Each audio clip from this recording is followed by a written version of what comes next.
from the future. I came here in a time machine that you invented. Now I need your help to get back to the year 1985.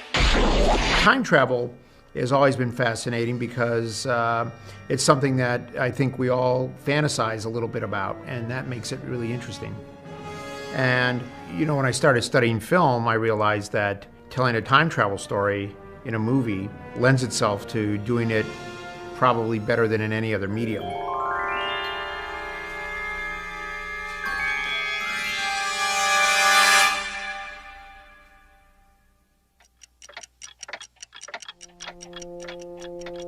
Bob Zemeckis and I for years had discussed the idea of doing a time travel movie, and we were never able to figure out sort of the hook, what was going to make a good subject for a time travel movie. Well, after we made a movie called Used Cars, I was back in St. Louis visiting my parents, and my father went to the same high school that I went to. And I found his high school yearbook in the basement. And I'm thumbing through it, and I find out that my father had been the president of his graduating class. I didn't know this. And I'm looking at him and thinking about the president of my graduating class, who was a guy I'd have nothing to do with. And I thought, would I have been friends with him if I had gone to high school, or would I have just hated his guts? So when I got back to California, I'm telling the story to Bob, and he's going, yeah, that's really interesting. So we just got going with that, and that was the germ of the idea. Well, Used Cars didn't do too well at the box office, but Columbia Pictures loved it. So the head of Columbia, Frank Price, said to us, as soon as you guys have another idea for a movie, bring it to me first. I want to hear about it. And by, I don't know, September of 1980, maybe October, we said, okay, let's go tell Frank Price about this. So we set up a meeting. We go in to Frank and we tell him basically this kid goes back in time and goes to high school with his parents, and his mother falls in love with him instead of his dad. Within days, we had a deal to write 2 drafts of Back to the Future at Columbia Pictures. All writing is hard, but our working relationship is truly collaborative. You know, we really check our egos at the door, and we debate everything, and we do it understanding that it isn't just, you know, to win. It's to make the movie good, and so we don't have a problem with that. We use the index card method of plotting. So we had a big bulletin board in our office, and we would say, okay, we know, for example, Marty goes back in time. So an index card goes up, says Marty goes back in time, and then towards the end, Marty goes back to the future. That's another card. So we said, okay, wouldn't it be cool if he invented rock and roll? So we put up a card saying Marty invents rock and roll. Well, we need to establish that he can play rock and roll and that he wants to play rock and roll. So that means that somewhere on the bulletin board before the card that says he goes back in time, establish Marty's desire and ability to play rock and roll. Same thing with the skateboard. If he's going to invent the skateboard, show him on the skateboard. So these pairs of index cards would come up.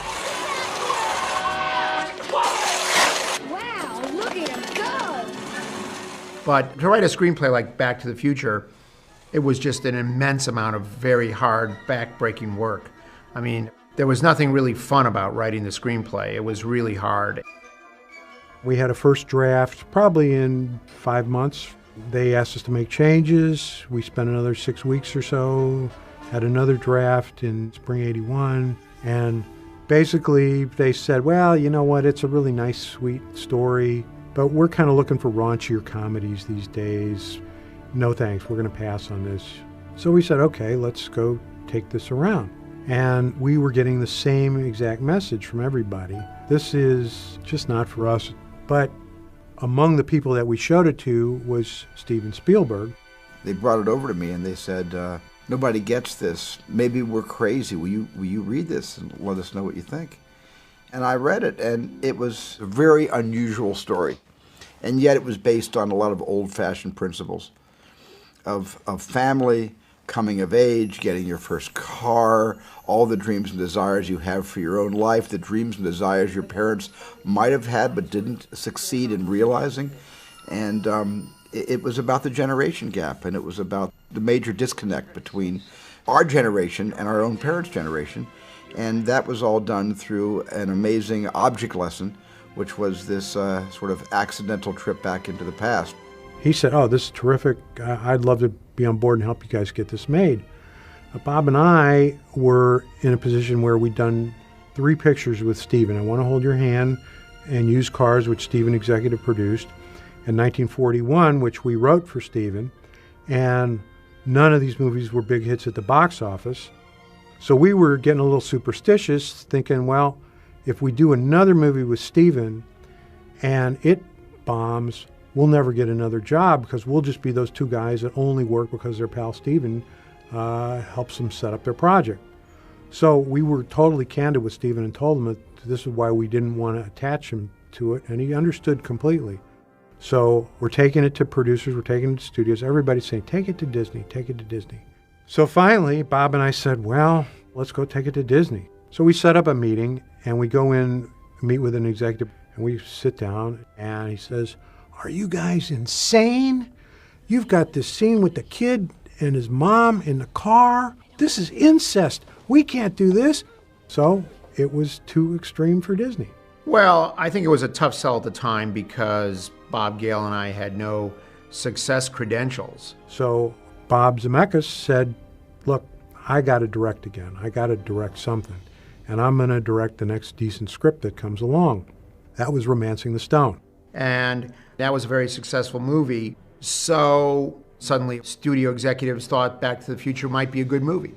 So it had actually nothing to do with the material. And Bob is saying, well, let's go back to the one guy who always believed in it. Let's go back to Steven. We had this good friend in Steven who's a filmmaker. And a filmmaker can see the work of a director and read a screenplay and kind of imagine what that movie might look like. So he always understood what the movie was.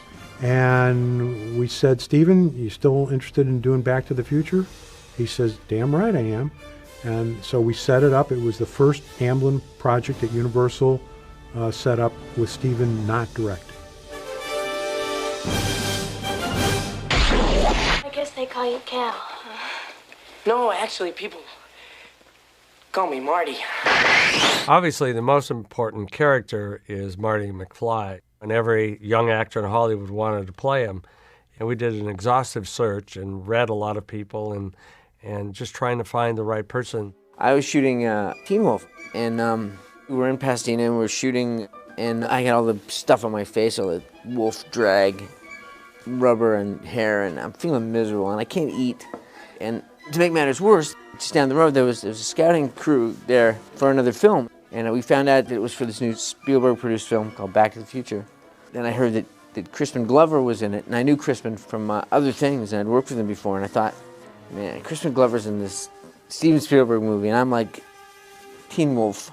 All of us seized upon Michael Fox right from the beginning, but he wasn't available. He was doing a very successful television show at the time called Family Ties that had been created by Gary Goldberg. They wanted to offer me Back to the Future before I even did Teen Wolf, but they had spoken to Gary, and Gary couldn't release me from my contract, and Gary kind of had figured out that there was no way I could do both. So we begged and tried to see if we could cast Michael, and we couldn't, and then we started really looking for somebody who might embody many of the qualities that Michael had. But we were given a mandate that we had to make the movie by a certain date, and if we didn't make the movie by a certain date, they would cancel the movie.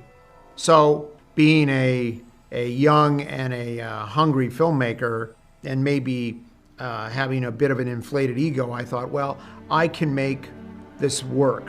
So, you know, as you do when you're making a movie, you finally make a decision, and that first decision was to go with Eric Stoltz. We shot for 5 weeks with Eric. He was totally professional, but there was just something missing. He's a magnificent actor, but his comedy sensibilities were very different than what I had written with Bob. And he and I just never were able to make that work. And he showed me the first 5 weeks of footage cut together, and he just said, "I don't think we're getting the laughs that I was hoping we would get." And I looked at Bob and I realized that he was absolutely correct, and I said, "Bob, what do you want to do?" So I had to make this horrific decision, which was very heartbreaking for everybody. But luckily, I was able to convince the studio to let me reshoot 5 weeks of work. So we went back to Gary Goldberg, and we were on our knees begging, we need Michael, we really need him. And Gary said, okay, look, I'll tell you what. I'm going to let Michael read the script. And if Michael wants to do it, with the understanding that Family Ties always comes first, and if you guys are willing to make that accommodation to us and shoot around our schedule, then I will let Michael read the script and we'll see what happens. So at Christmas time, I was called into Gary Goldberg's office, and Gary gave me an envelope, a manila envelope with the script in it. And he said, here's the script, take it home and read it. If you want to do it, and you have my blessing. I kind of went like this, put it down on his desk and said, I love it. It's the best thing I ever read. And that was it. And we literally set up this plan where we had a station wagon with a bed in the back. And Michael would finish his tapings on the TV show. Then he'd get into the station wagon and he'd drive out to the set for night shooting. I'll probably work until about 4:35 in the morning. And then I'll sleep more until about 6 o'clock. From the moment that I said that I would do it, it just kind of, I got caught up in this cyclone of activity and creativity of the highest level. Just really brilliant people, brilliant filmmakers, brilliant artisans. I mean, it was just so much stuff. And then at the same time, then there was a practical matter of shooting it, which was I'd work at Family Ties from 10 to about 5, and then go over to the set and I'd get there probably about 6 and start shooting and work all night till about 4 or 5 in the morning, and then go back and literally get driven home and carried in the house and dropped in bed and woken up in the morning and put in the shower. And I mean, it was just crazy. Somehow, thanks to Michael Fox, we made it work, and he turned out to be the perfect Marty McFly. He's a reactive character. He was written that way. He reacts to everything. I mean, because he's a stranger in a strange land.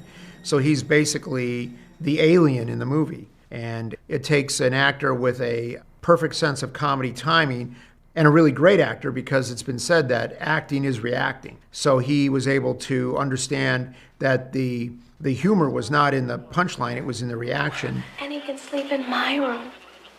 I gotta go. I gotta go. Thanks very much. It was wonderful. I never tried to tackle any of the physics of it, or the temporal logic, or the space-time continuum, or any of that stuff. But from Marty's point of view, I understood the story. I mean, I understood what was driving him. I mean, it was basically, girls, rock and roll, and skateboarding. I mean, it was not far from being the major focuses of my life, just a couple of years earlier. And 2 of them still were. Kids, we're gonna have to eat this cake by ourselves. Your Uncle Joey didn't make parole again. Our approach was, all right, let's find young people who are, 18 to 25 who have really good acting chops, and we will get them to act old with makeup and so forth. And we read, again, every actor of that age, and Leah came in and just blew us away. Well, I just think it's terrible. Girls calling boys Marty, it's just terrible. I got involved with Back to the Future, I believe, because I was doing a movie called The Wildlife with Eric Stoltz at Universal. And apparently, Zemeckis and Spielberg were looking at Eric Stoltz, and they said, "Who's that girl?" That's the story I heard. And so they called me in to audition. And for some reason, it just clicked for me. When I was your age, I never chased a boy or called a boy or sat in a parked car with a boy. When we were shooting the first scene where you see Lorraine and as the older mom, and it was a really difficult scene because we had to hit the comedy, but we had to show just how sad she was, just how bad her life had become. And it was then that I realized that I was going to spend the rest of my life with him. And that's one of the interesting things about comedy, and one of the interesting things about working with Bob Zemeckis is that you have to kind of weave, you have to know the reason you're there in that scene, and you have to hit the jokes and then hit the depth. Luckily, Bob was there to tell you what points to hit with a lot of precision. He demands a lot of precision, and so I loved working with him for that reason. Now, Biff, I never noticed that the car had any blind spot before when I would drive it. Hi, son. Crispin had this unusual way of talking and these strange mannerisms, and he was George McFly. There was no question. I loved Crispin, and I loved working with him before I did Back to the Future. He did some episodes of Family Ties, and I did a TV movie with him. And people think about the way he acts, the way he talks, and all that stuff, but it's in his head. I mean, he sees things differently and thinks about things differently. Like one point when I chased him across the street and onto his porch step and tell him that he's got to take her to the dance, he had this broom, and he wanted to give a sweep with the broom, like this elaborate kind of sweep. And Bob was saying, "What's with the broom?" He said, "Oh, it's a sweep of indignation." And we said, "Okay, well, that's cool." I mean, I was fine with it, but you know, you just after a while you didn't try to figure it out. And again, it gave me more to react to. Hey, what the hell is this? Breakfast. Wendy Jo Sperber was my daughter, and she just was really funny. She just was totally hilarious and so comfortable. And because she knew Bob Zemeckis and Bob Gale, you know, I was jealous of her because she just like knew them and like could joke around with them, and I was still a little bit in awe of them. With Wendy, we met on I Want to Hold Your Hand, and we became brother and sister like right away for the rest of our lives from that moment. And then Bob hired us for used cars, and then we got hired for Back to the Future, and we always kept saying like how lucky we were, you know, first of all, to have met Bob Z and Bob Gale. You realize what would happen if I hand in my homework in your handwriting? I'll get kicked out of school. You wouldn't want that to happen, would you? Everybody has a bully in their school. Would you? Well, Now, the interesting thing is that Tom Wilson is absolutely the total opposite of Biff. He's the most gentle, good-natured, decent guy you could ever meet. But he had this persona that he put on that was intimidating, and he plays it so straight. That's why it's funny. So why don't you make like a tree and get out of here? Yo, Jennifer. Marty, don't go this way. Strickland's looking for you. If you get caught, it'll be 4 tardies in a row. I had auditioned for Young Sherlock Holmes, Gremlins, and Goonies. They were all done by Amblin, and it got down to me and 1 or 2 other girls for each role. So when they called me in for Back to the Future, it was all the same producers, and I was like, hey, it's me again. And then when I got the part, they talked to ABC because I had just done a pilot for ABC called Off the Rack. And they wanted to make sure that the pilot wasn't getting picked up because they were going to film at the same time. And ABC said, we love the pilot, but it's not going to get picked up. You can cast her. They cast me. And then ABC changed their mind and picked up the pilot. And so I had to back out of Back to the Future and turn it down. So they had to recast my part. I did 6 episodes of my series. But when they let go of Eric, they recast me. Party's for you, Miss Parker. And 1 for you, McFly. I believe that makes 4 in a row. In 1984, I was doing the David Mamet play, Glenn Ross on Broadway. And we had run about a year. And then I got a call from Robert Zemeckis to do this little movie, Back to the Future. And I understand that it was because of my performance in Prince of the City that they thought of me for this character. No McFly ever amounted to anything in the history of Hill Valley. Welcome to my latest experiment. This is a big one, the one I've been waiting for all my life. I was doing a film in Mexico City, and I got a call from my agent saying that he was sending a script, which of course is Back to the Future. And the script arrived, and I just had no interest in it. And I put it aside, and that was that. I was going back to New Haven and do a play, you know, where real actors belong and all that stuff. And a friend said, never leave a stone unturned as far as the business goes. You never know, you know. So I read it, and I thought about it. I thought, well, the least I can do is go back and meet Bob Zemeckis. And he was very engaging. He exuded confidence and intelligence, and just a certain rapport I felt immediately with him. And I felt, I'm in good hands here. This is something that, if this man is involved with this project, it's something I should do. And as I do with any character, you know, I read it, I begin to think about what did this guy look like? What are his characteristics? And almost right away, Einstein was a no-brainer. And my other thought, there was a renowned conductor by the name of Leopold Stokowski. I remember I presented these thoughts to Bob Zemeckis, and he didn't even, he just like, okay. This is it. This is the answer. There's no jokes. We tell everybody, Bob tells, you're playing this completely seriously. And you watch Chris Lloyd's performance, he's taking it totally seriously. He believes everything that he's doing. But you never knew what Chris was going to do until the camera rolled, and Chris would do something on take one and take two that he would never do in rehearsal. But just so that we could understand what Chris was about to do, we would roll the camera during rehearsal, because unless the camera was rolling, Chris wouldn't really give you anything close to 100% of his performance. And because of the energy he had and the focus he had, I could see why he couldn't do that for 5 takes of rehearsal for the sake of the lighting guys and the camera guys. But it worked out fine because, Chris, once he found what he wanted to do, was very consistent and would keep doing it over and over again. I suppose Jane Wyman is a first lady. Whoa, wait, Doc! And Jack Benny is Secretary of the Treasury. I felt there was a need for a certain zaniness. I mean, Doc was sort of constantly in crisis. 21 gigawatts! He had this excitement, and that kind of drove the physical life in whatever way it went. I didn't think too much about it. I just went with the energy that came out of that kind of crisis mode. Are you telling me that you built a time machine out of a DeLorean? It was an important character in the movie. Obviously, it's the device that sends our hero on his adventure. So there wasn't like a lot of serious thought going into should the car have a grand entrance. It was just always assumed in my mind that it would.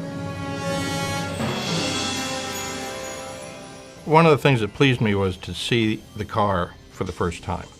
I made sure that all of the details were brought out. We would cross-light the various functioning parts and so forth. It wasn't as if they just took a car and said, okay, inside this car somewhere is the time machine. It had been very thoughtfully designed. They took the trouble to make the car a sort of an offshoot of Doc Brown's character. In the early drafts, it was not, the time machine was a time chamber. It was not a DeLorean. In the draft I read, it was a refrigerator.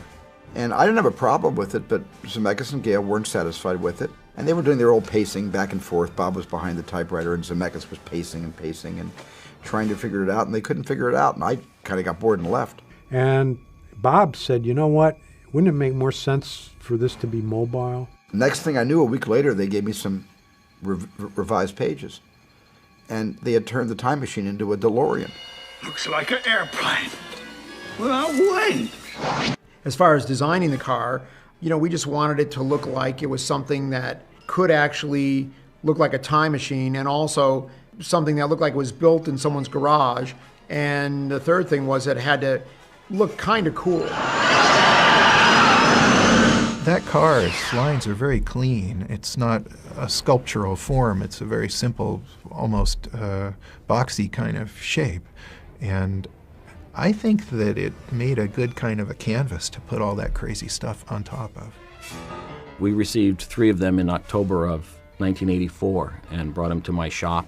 We had some lovely drawings from Ron Cobb, and Andy Probert was very, very big on it.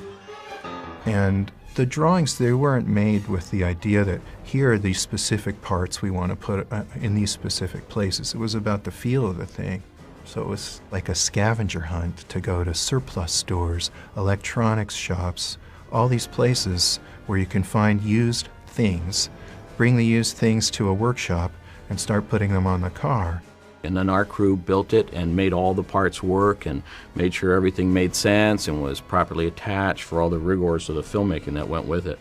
And Bill Klinger I hired to do all the electronics. We had a team of about 3 or 4 guys that had nothing but putting in all the electronics. We started with 3 DeLoreans for the very reason one was going to be our hero car. It was going to have a full complement of all the electronics, all the design elements, all those pieces that told parts of the story. The second car was going to be used exclusively for driving shots and stunt work. And don't worry, we'll never see it up close. Action! Then, in addition, we had the C car, what we call A, B, and C car. The C car we used for the process work. And we just literally kept sawing it in half like a sausage as the camera moved forward to right over Michael's shoulder when the scarecrow in the field comes up on the windshield. It wasn't outside, it was actually done on a stage. And so that was the process car, and that had very little in it. I gotta tell you, I hated that car. I really hated it. You had that friggin' sharp metal box that, you know, if I just went like that, I'd just jam my knuckles, and I just ripped my hand up. And also it limited the gears, so it would only be low gears, and I'd be revving high at low gears, and thinking that it was gonna crap out. Then came the next conversation, which is, what exactly is time travel gonna look like? When this baby hits 88 miles per hour, you're gonna see some serious shit. And we met with ILM and talked to them, and they said, well, here's some ideas. And that was one where Bob and I quickly came to the conclusion, you know what, it's not about the visual effects. It's not about how long does it take him to travel through time. He's traveling through time, it should be instantaneous. So there is no time travel sequence as you see in other time travel movies. It's like that. But one of the various ideas that ILM came up with was a fire thing, and we worked with Kevin on that.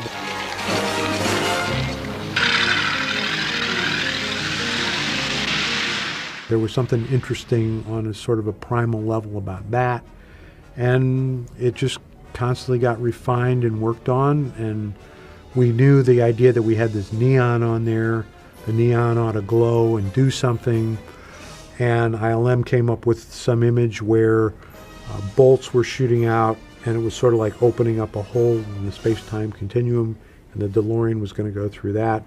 So that's sort of what you're seeing during time travel. That's how it happened.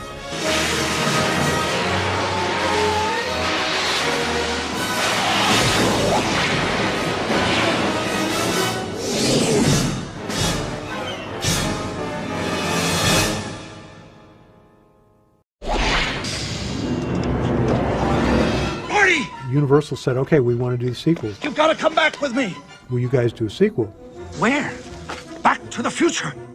And we said, well, if Michael J. Fox and Christopher Lloyd will sign on for a sequel, yes, we'll do a sequel. Because if we have Marty and Doc, we can figure a story out. If we don't have those guys, there's no movie. So we went to them and they said, if you guys are doing it, we're in, sign us up.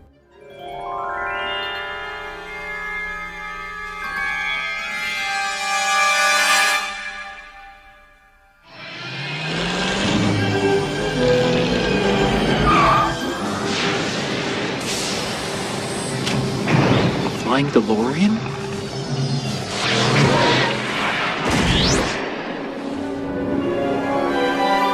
What the hell is going on here?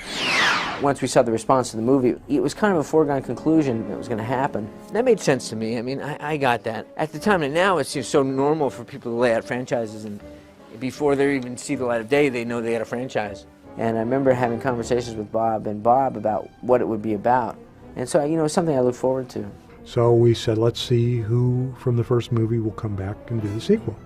So we contacted Leah, and she said, if you guys are doing it, yes, I'll do it. We contacted Tom Wilson. He said, if you guys are doing it, yes, I want to do it. We contacted Crispin Glover's representative, and it was a little different with Crispin. Crispin decided that he should get things that were way out of line for an actor of Crispin's stature to be asking for at this point in his career. So I said to the agent, go back to your client, call me in 2 weeks, and let's talk something more reasonable. So 2 weeks goes by, and she calls me back, and she says, I'm sorry, he doesn't want to budge from that. I said, okay, thank him very much, and we'll just write George McFly out of the sequel. I just want to know one thing. Where's my father? Where's George McFly? We said, okay, if we have Lorraine and we have Biff, but we don't have George, George has to be dead. No! Oh, please, God, no! And that is the reason that George McFly is a tombstone in part 2. How about a ride, mister? Jennifer. Oh, you a sight for sore eyes. I was supposed to do both sequels, and my mom got ill. In fact, there's like websites dedicated to whatever happened to Claudia Wells and why didn't she, you know, reprise Jennifer Parker, but I left the business at that point. There was so much going on in my family, and I backed out of everything. When you do a sequel, there are obviously characters that you're going to bring back, hopefully, but sometimes they're not available, sometimes they don't look the same, sometimes they're not acting anymore, and that's another challenge, Do you just hope that nobody will notice, which is kind of the case with Marty's girlfriend? We just thought, well, she's not available, she's not working anymore, and we'll make it work. Well, what are you talking about? What happens to us in the future? What, do we become assholes or something? Oh, no. You and Jennifer both turn out fine. It's your kids, Marty. Something's got to be done about your kids. We had no choice, so we had to try and find somebody. I mean, we found, Elizabeth Shue, who came on for Claudia on the second one. I mean, she's a wonderful actress. So, I mean, I thought that was fairly seamless as far as that goes. The George thing was a little bit trickier, and it was more about figuring out how we could do this. It's one of the reasons he's upside down. We thought people wouldn't be able to tell as easily if he's upside down. How did he do that? Oh, out on the golf course. Bob and Bob came to me one day and they said, we want to design a device we're calling the OrthoLev, which we will have McFly hanging upside down, and it needs to travel through the house. He can be able to go from room to room to room, and he's going to always be on this and be upside down through the whole deal. So we had to put track, we had to hang track in all the sets and be able to hang someone upside down and travel them along in shots through the house, so that was kind of a fun deal. I actually wrote a draft of Back to the Future 2 where the third act of it was not going back into the first movie, but going back into the 1960s, where Lorraine is a flower child and she's protesting the war in Vietnam, and Marty gets thrown in jail. There was a whole thing to that, and Bob read that draft. He was making Roger Rabbit, and he said, well, this is okay, but we can do something that nobody's ever done before. We can actually, with a time machine, go back into the first movie and look at it from a different point of view. Wouldn't that be cool?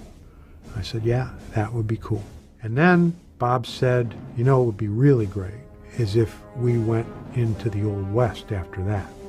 1885! September 1885! Well, when Bob and Bob sat down and they laid out this whole sequel, and it was too long. Bob and Bob handed me the sequel script. It was like 185 pages or something like that. And of course they said, we have to make cuts in it, but read it anyway. Because they always liked me to read, the result of all of their mad science. But this was a very complicated plot, and it existed not only in the future, but in an alternate present that we've affectionately called Biff Horrific. And then it went into the Old West. And it just seemed like two movies. Two movies that Bob and I loved when we got out of film school in the 70s were Richard Lester's Three Musketeers and Four Musketeers. We thought that was really cool, that they shot those two movies back to back at the same time. And then now you look at Harry Potter and Lord of the Rings, and everybody sort of looks at these ideas as franchises today. We said, that's what we should do. We just keep shooting. Let's just keep shooting. And thankfully, we had the best crew that you could ever imagine. We were 11 months of shooting those two movies, and everybody was still on speaking terms at the end. I thought that it was actually going to be a great decision because we would be able to keep a lot of consistency as far as the look and the crew and the equipment and so forth. It was going to be a lot easier. Yeah, that's good. Put a half double in the bottom. This is what I'm going to need about week 6. Get me going, cup of coffee. Express. This is great, Bob Z. Thank you very much. It turned out to be a really interesting time because I got married, and my son was born, my father passed away. All these big, huge, kind of seismic shifts in my life happened while I was doing those two movies. But rather than be a distraction or be a burden at that time, they existed as kind of a continuity for me.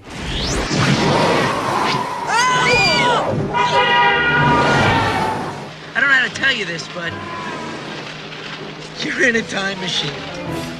And this is the year 2015? I've never liked future stories. I've never liked alien stories because they're just the opinion of the filmmaker. I don't know, it's like just stuff that writers just can make up.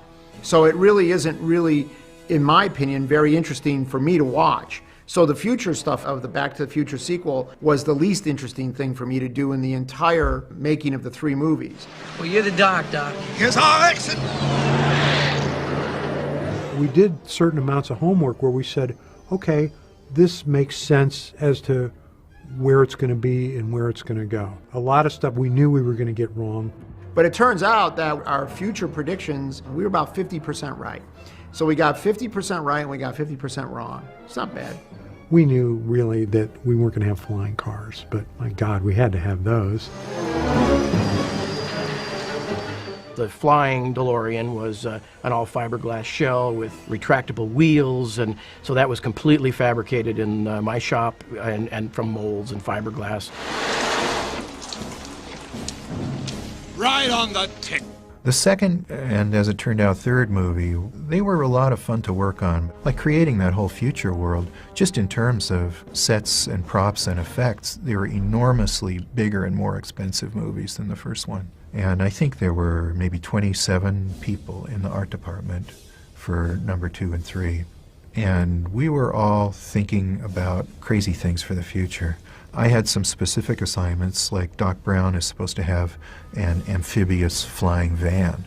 So I did a bunch of sketches for that. Unfortunately, it got written out.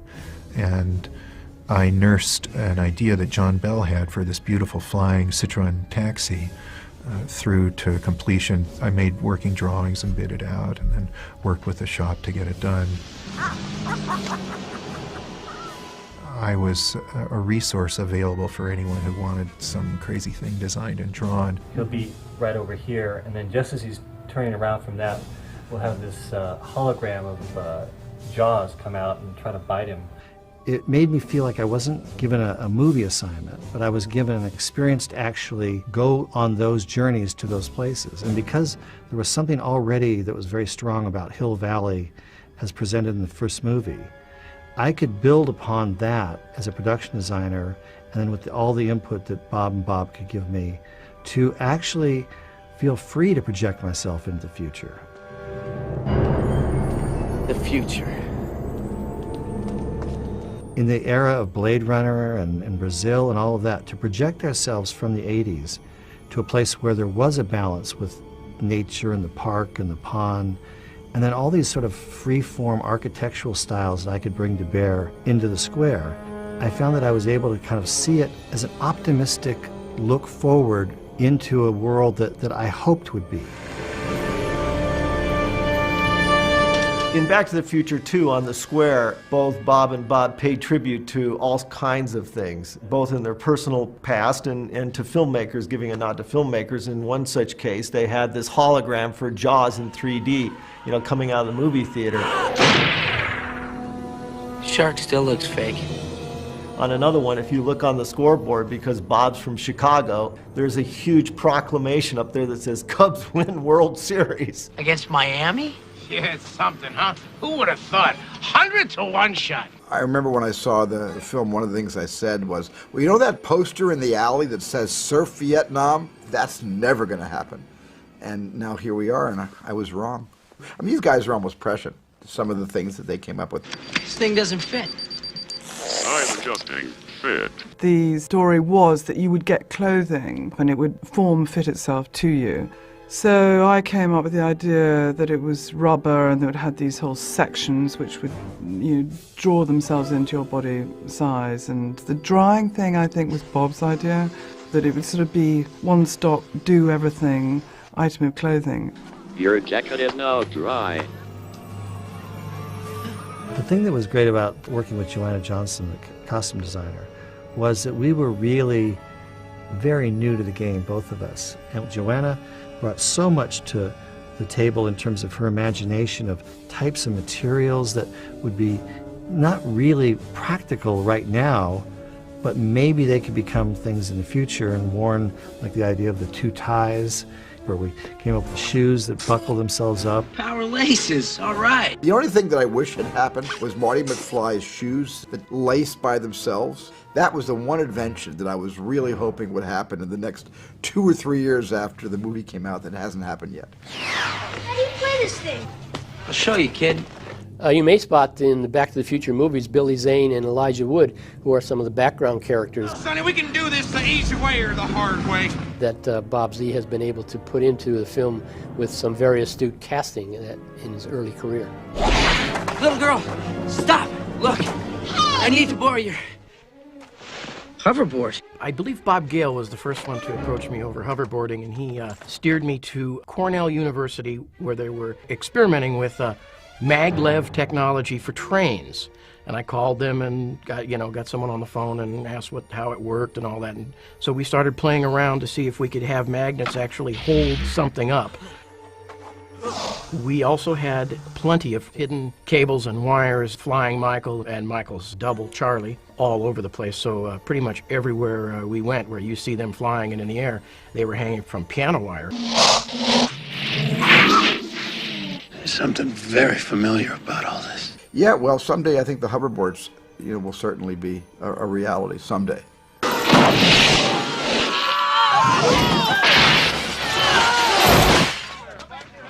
Buttheads.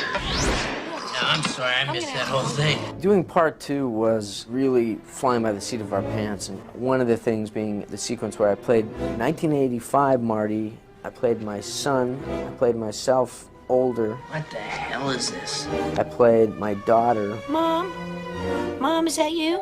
And the technology that they were using was state-of-the-art at the time. Now it's really outdated, but the genius behind it is really, speaks again to Bob and Stephen and their genius.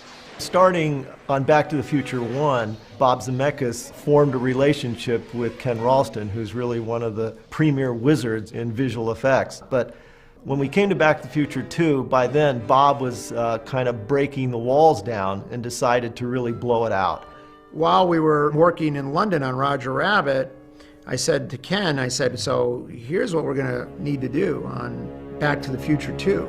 We're going to need to come up with a way to put actors in the same shot, duplicating them as 3 people. And I said, so what are we going to need? And he said, well, we're going to need to build a very serious motion control camera. And I said, well, we should get started on it like now. You just gotta have the right touch. Nobody can start this car but me. Yeah, the bill comes to $302. $300? And the ILM guys developed a Tondro motion control system, and it was fabulous. It worked exactly the way we wanted it to. Aren't you and Jennifer getting along? Oh, yeah, great, Mom. We're like a couple of teenagers, One of my fondest memories of that sequence is that there were all the experts were sitting around trying to figure out how to do something, and Bob would let them think for a while, and then Bob Zemeckis would go, no, okay, this is how you have to do it. He was so smart, so ahead of everybody that he would always figure it out. But in those days, everything was still being done optically. So nothing in the set could be disturbed between takes. And as a matter of fact, everything was glued down. Everything on the walls, every bit of set dressing, anything that wasn't being moved had to be hot glued down with a hot glue gun. Unfortunately, the one night where we locked up the stage and put guards around it so that nothing could be disturbed, and of course, as fate would have it, that we had an earthquake that night. Luckily, it was a small earthquake, so we shot splits that we were owed and put the film together, and we couldn't see anything. So the earthquake really didn't bother anything. Right, you keep running, sucker! And you tell that realty company that I ain't selling, you hear? We ain't gonna be terrorized! Well, the template for a dark, second act in a trilogy was set by George Lucas when he made the first 3 Star Wars. And Empire Strikes Back is clearly the darker of the 3 films, and for me, the best of the first 3 Star Wars episode, 4, 5, and 6. And so, yeah, the second act was the dark act, but you have to go into a kind of abyss before you can climb out and become a hero in the spotlight. It can't be. Drop it. So you're the son of a bitch who's been stealing my newspapers. Mr. Strickland! Doing the second one was my favorite because it was so insane. Oh! Marty McFly! Don't you know me, sir, from school, sir? I've never seen you before in my life, but you look to me like a slacker. And Strickland is suddenly in this house with armor and a shotgun, and there's kids harassing him, driving by. It's just madness. Hey, Strickland!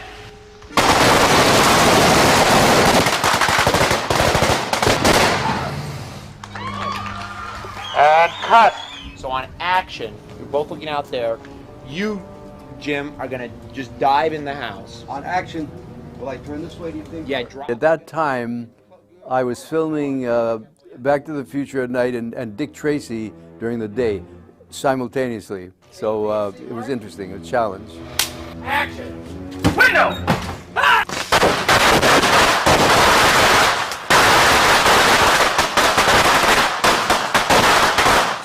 Action, Michael! Ah! Ah! Ah! James! Ah! Eat slackers! Cut! I love movies. Okay, we'll play back A again. That was good, Michael. Good effect. Boy, you're right about you don't act that. You just go, ah! Okay, good. Next All right. setup. Well, you don't want to be like, have all that stuff go off and you screw it up. You know what I mean? Like you forget you do something wrong and they got to do it all again. So.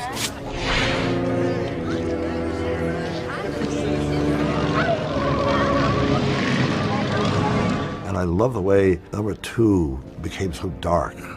Greed and evil took over. And then in the third one, the whole sky opens up. It's a Western, there's romance, and everything gets resolved. It just had this curve that was wonderful to play, wonderful to do. It's like we're in hell or something. No, it's Hill Valley, although I can't imagine hell being much worse. One of the fun aspects of 2 was the fact that we were visiting 1985 and Biff had changed the rules. And so we were able to give it a different look, a darker, more affected, sinister time period. We used to call that Biff horrific. And what I thought about it as is this is a place, especially Biff's apartment, where you just wouldn't want to find your mother. Michael.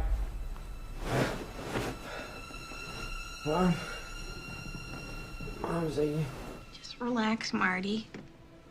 We've been asleep for almost 2 hours. I had a horrible nightmare. It was terrible.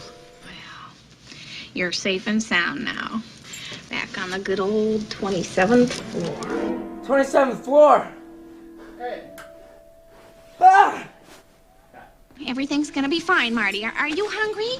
I can call room service. I didn't really realize what a great part I had in Back to the Future 2 till I saw it. I'm dazzled by my work in that movie, honestly, because that character that I created with the big Zoombas, I was basically playing a drag queen. Honestly, I was. And, I did a lot of work on that character, and it's very sad and upsetting, that scene. You're supposed to be in Switzerland, you little son of a bitch! I love that. That's one of my favorite scenes I've ever done in a movie. What the hell do you care? We can afford it.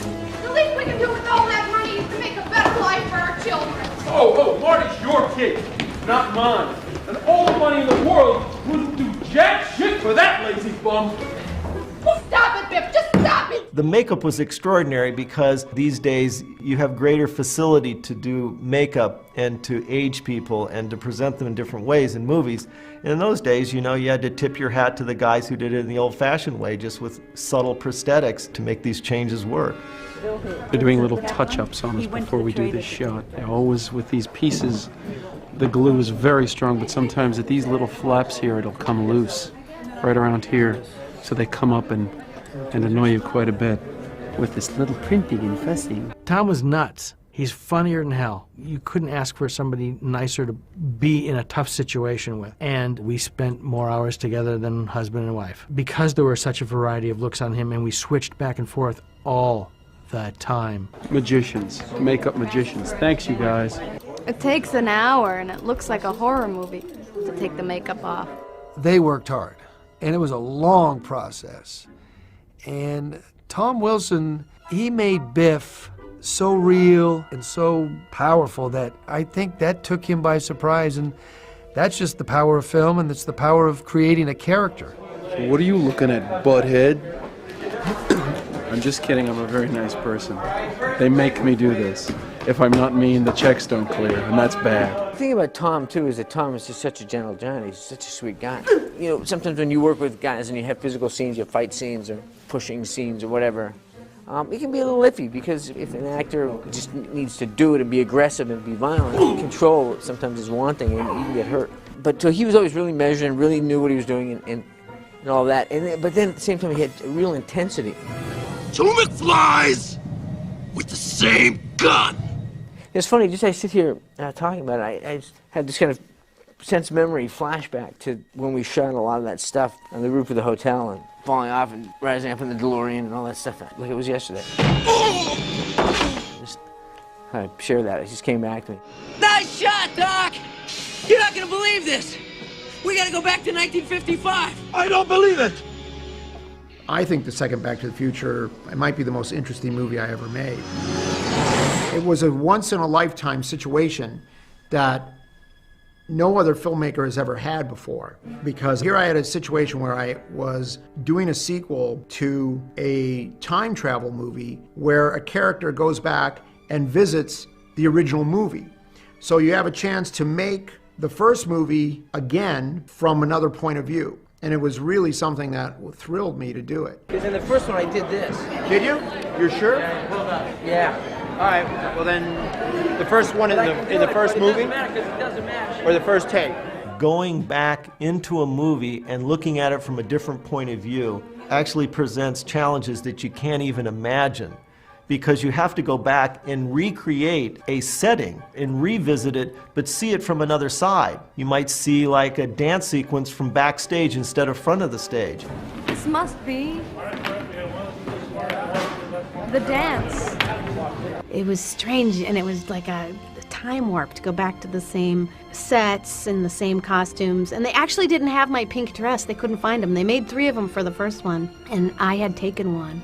And someone had already sold off, I think, the other 2. So they were going to have to remake it, and I said, I have it, and I had it, and I got to wear it. And I had some brilliant people who did some investigating, and we did find a lot, and if we didn't find the actual, we either copied or we got things which were very, very close. It had only been 5 years, but when I hit my knees on the knee slide 5 years later, at 29 instead of 24. My legs were like, no, no, no, we don't do that anymore. You know, that's enough of that. So it was a little humbling moment, you know. You don't want to get struck by lightning! That's the problem with sequels. The audiences have opinions. They want the same movie but different. So what you have to do is you have to say, okay, how do you make the same movie that is different but not too different? The same but not too much the same. And it's really, really a difficult thing to do. And for a filmmaker, it's not really a fulfilling thing to do. I mean, because you're constantly on that balance beam, and you're slave to these opinions and these things that we have to do. It's me, it's Marty. Oh, it can't be. Just sent you back to the future. Yeah. Oh, I know you did send me back to the future, but I'm back. I'm back from the future. Movies should be experimental. Great Scott. Especially reinforced and emboldened by the massive success of the first Back to the Future. The guys took some tremendous risks, but you can't get up in the morning if you're a director like Bob Zemeckis without doing something which is seemingly on the surface brash and unpopular. I mean, Bob has to push that envelope. We finished shooting Back to the Future 2, and then we all went up to Sonora, California to Back to the Future 3. And Back to the Future 2 had a release date, so we had to get the cut right. We had to get Bob in again in the evening, and that was very difficult because he was shooting another movie. Bob would finish shooting Back to the Future 3. He'd get on a private plane. They'd fly him down to the Burbank airport. Bob would come in, we'd sit down, he'd have dinner. I'd play back for him the sound mix that I'd supervised during the day. Bob would give his notes, he would make changes. We'd work for a couple hours with the sound crew, getting it right. Bob would go to the Sheraton Universal, he'd go to sleep, he'd wake up at 4:30, 5 o'clock in the morning, car would take him to Burbank Airport, he'd go back and shoot, and he did that for about 2 weeks. So it was insane.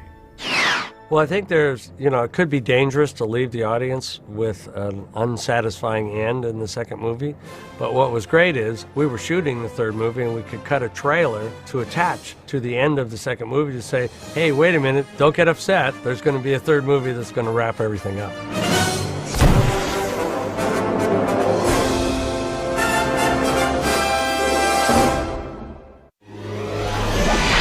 1985. Amazing. I actually end up as a blacksmith in the Old West. Pretty heavy, huh? I think every time that we were talking about Back to the Future, the opportunity was there to explore a different genre. And there's very few movie-making experiences I can think of where you really totally get the opportunity to do that, because we're dipping into science fiction and then dipping into an action adventure and then trying something that was a full-blown Western. And you're inside of storytelling that Bob was doing where anything goes.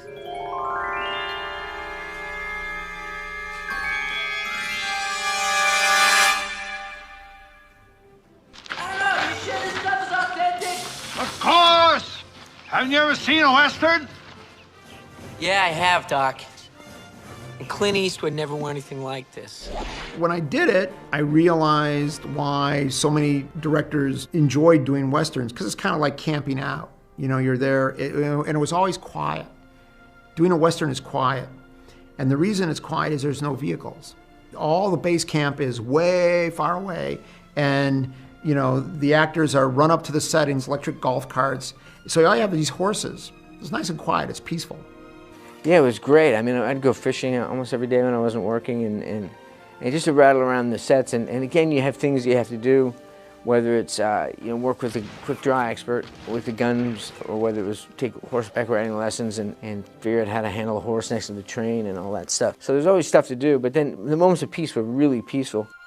Bob and I grew up in the 50s and 60s, and the Western was a staple of television. We loved Westerns, and I think shooting Back to the Future 3 was probably the most fun I've had shooting any movie, because I got to go to work wearing a cowboy hat. And then to go to Monument Valley and walk in John Ford's footsteps, that was movie heaven. And we stayed at Goulding's Lodge, where John Ford and John Wayne used to stay. It was just the best. Okay, let's shoot. When someone says, I want this to be like a John Ford movie, they don't usually say, I want you to actually go into Monument Valley and shoot. Then let's say they want you to shoot. That's great. But to build a drive-in theater in Monument Valley where you see the buttes that are actually reflected in the big mural, which has all the Indians charging, and then send the DeLorean straight at it so that when it hits 88 miles per hour, that will all disappear. And of course, come right into an Indian charge.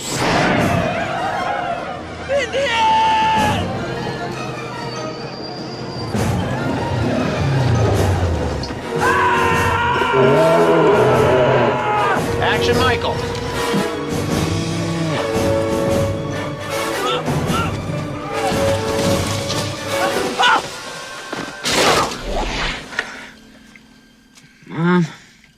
Mom, is that you? There now. You've been asleep for nearly 6 hours now.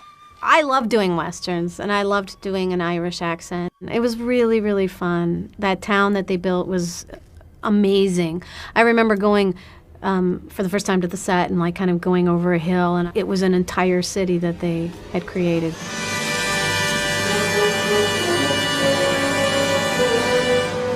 We built everything on site. There was nothing done in the West that was not a part of that town. So all the interiors that you see are interiors with exteriors. So it, after a very short time, felt like a real town. And in parts we didn't even finish because that was part of the look of the movie.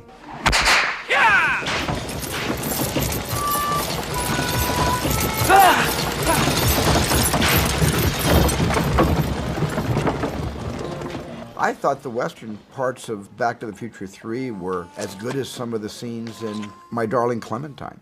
The bar, for instance, just the production design of that bar. It was large, it was audacious, it was the way those saloons really were back in the 19th century. And I just thought that Western could challenge any other Western that had ever been made without time travel. And action! That was really fun. I mean, to be able to be a filmmaker and just order up an 1880s town is fantastic. And we built that entire Western town, right where that train track was. That's it! How fast did she go? Why, I've had her up to 55 myself. There is one operating steam locomotive west of the Rockies, and that is in Jamestown, California, up near Sonora. And in the original skateboard chase in part 1, there was a gag where Marty got away from Biff, not with a manure truck, but by skateboarding in front of an oncoming train, and the train cuts off Biff's car from getting across the tracks and going after him. So we actually scouted this area and that train for that sequence, which for budget reasons we couldn't do. So we were familiar with the fact that there was this train up there, and the location was very picturesque, just beautiful area. Marty, I gave you explicit instructions not to come here, but to go directly back to 1985. I know, Doc, but I had to come. But it's good to see you, Marty. All good drama needs a character arc. The characters need to grow, they need to change, and one of the challenges of doing Back to the Future 2 and 3 was to give Marty a place to go, because the first movie was really about George's character arc and his change. Are you okay? So we had to give Marty this weakness that nobody calls me chicken. You chicken? And use that as an element and as his problem that's going to get solved. Nobody calls me yellow. And we needed Doc to have an arc as well. And we thought, wouldn't it be interesting if in the third movie, Doc and Marty change places? Great Scott. I know, this is heavy.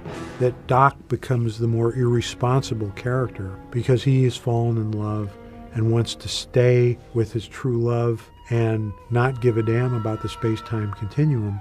And Marty is the voice of science and reason. You're a scientist. So you tell me, what's the right thing to do up here? Love finds Doc Brown.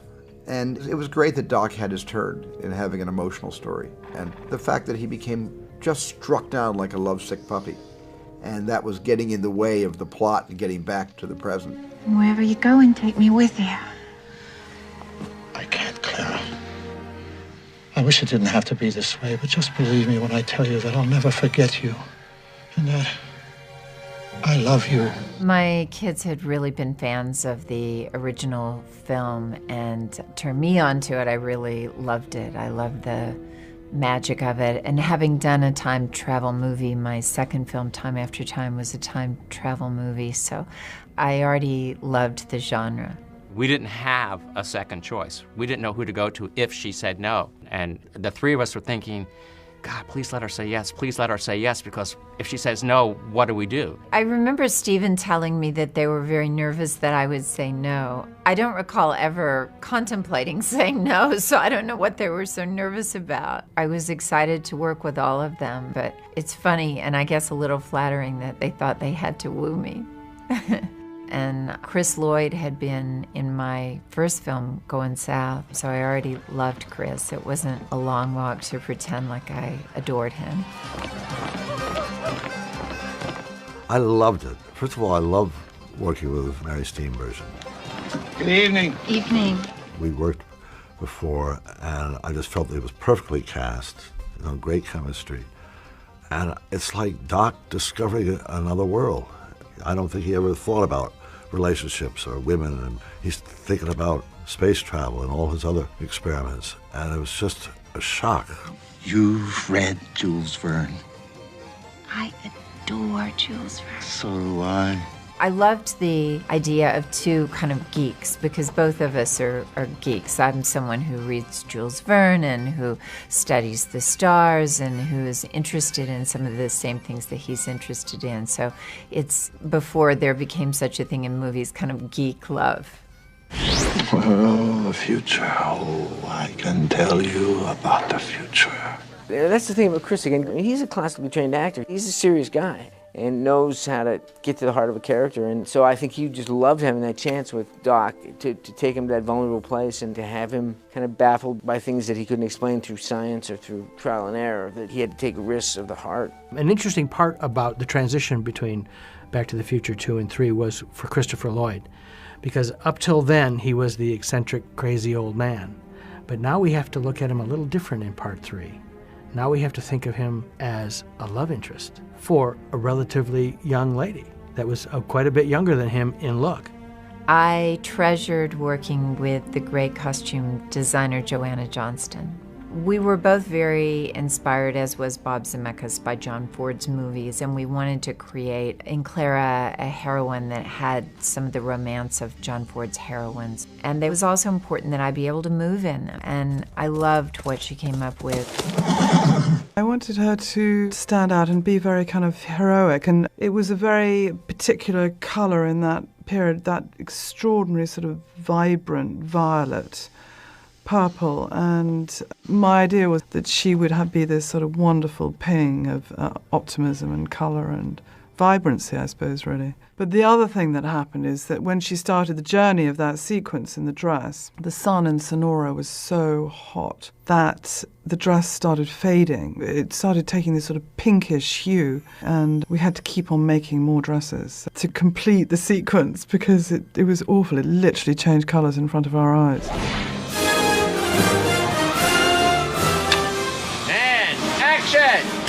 Rage! Is this a hold-up? It's a science experiment! One of the things I realized when I was doing the Back to the Future 3 was why filmmakers love doing movies about trains. Because the thing that's really great about a train is it's on a track. So to create action, tension, and suspense, there's one thing that the filmmaker doesn't have to spend a lot of time explaining to the audience, which is where the train is going, because it's always going to be on the track. So to create a giant sequence at the end with a train is a filmmaker's dream. I'll say, Doc, come in. He'll listen to his walkie-talkie, and I'll lift it up and I'll say, we're going at 25 miles an hour. Okay, we're cruising at a steady 25 miles an hour, Doc.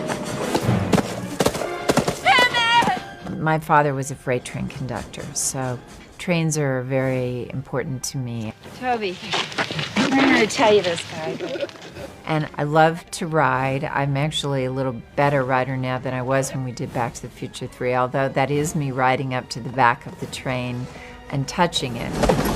My stunt double did the transfer, but I trained pretty hard to be able to do that.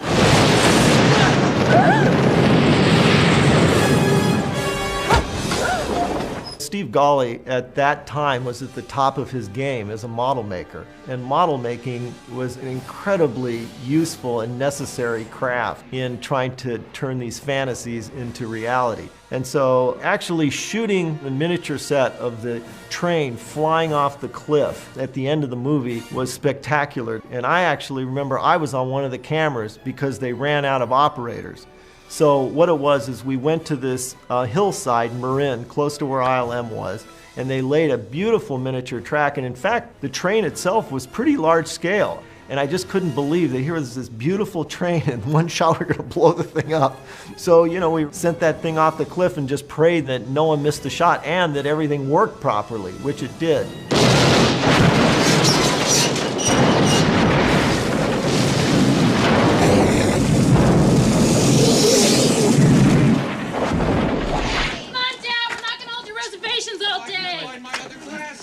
Lorraine, have you seen my glasses? I loved all the characters in Back to the Future. What's wrong? We thought you went to the lake. You wore that to the lake? And Wendy Jo Sperber, just a wonderful, wonderful actress, a firecracker of an actress. She sort of is our good luck charm. We want to put her in all of our movies. But in Back to the Future too, she was pregnant at the time, and she couldn't do the part, and we saved Wendy for the very end of Back to the Future 3. But it was just a tragic loss that Wendy had breast cancer and left the world too soon. Her spirit lives on through her foundation, the We Spark Foundation, and it's a terrific charity for the families of cancer victims. Wendy was a happy, happy girl. Big smile. You can close your eyes and just picture that smile, and she's... it's so cool, and it was nice to be able to cross paths with her in my lifetime, no doubt.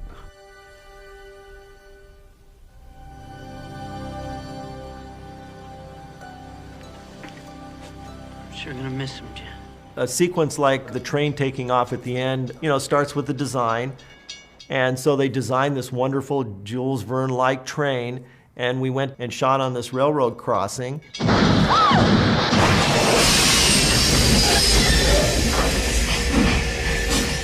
That train had to be built from scratch.